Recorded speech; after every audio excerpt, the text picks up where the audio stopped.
I am the true vine, and my Father is the gardener. He cuts off every branch in me that bears no fruit, while every branch that does bear fruit he prunes, so that it will be even more fruitful. You are already clean because of the word I've spoken to you.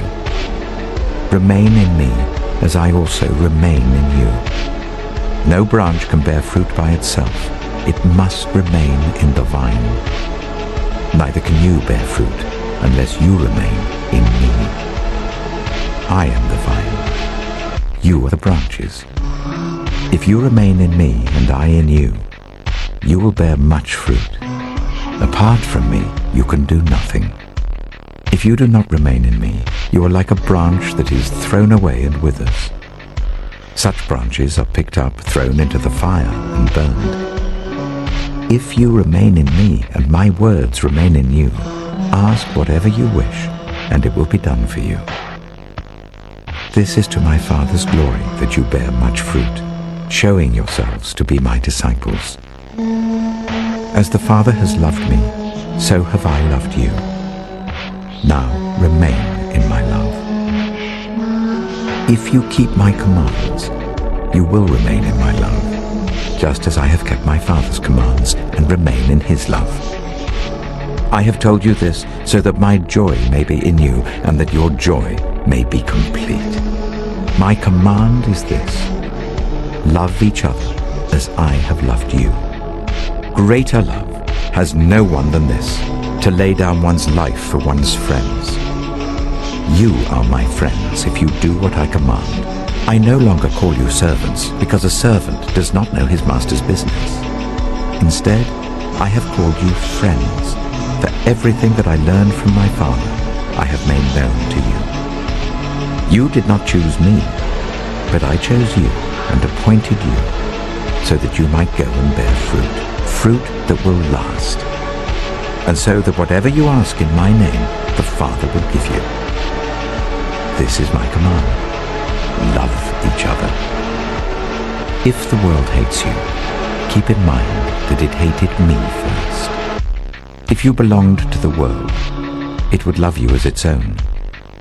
As it is, you do not belong to the world, but I have chosen you out of the world. That is why the world hates you. Remember what I told you. A servant is not greater than his master. If they persecuted me, they will persecute you also. If they obeyed my teaching, they will obey yours also. They will treat you this way because of my name, for they do not know the one who sent me. If I had not come and spoken to them, they would not be guilty of sin, but now they have no excuse for their sin. Whoever hates me hates my Father as well. If I had not done among them the works no one else did, they would not be guilty of sin. As it is, they have seen, and yet they have hated both me and my Father. But this is to fulfill what is written in their law: they hated me without reason. When the Advocate comes, whom I will send to you from the Father, the Spirit of truth who goes out from the Father, he will testify about me. And you also must testify, for you have been with me from the beginning. All this I have told you, so that you will not fall away. They will put you out of the synagogue. In fact, the time is coming when anyone who kills you will think they are offering a service to God.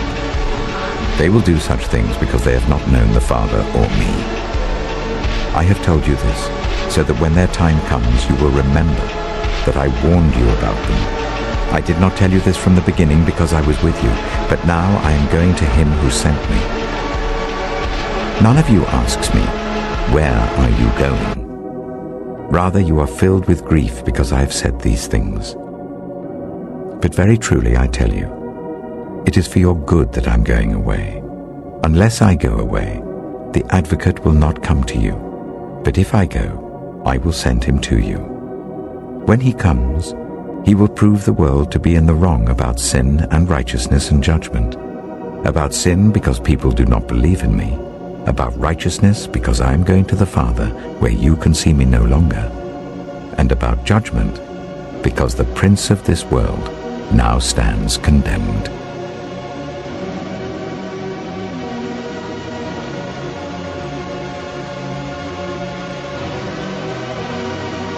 I have told you these things, so that in me you may have peace.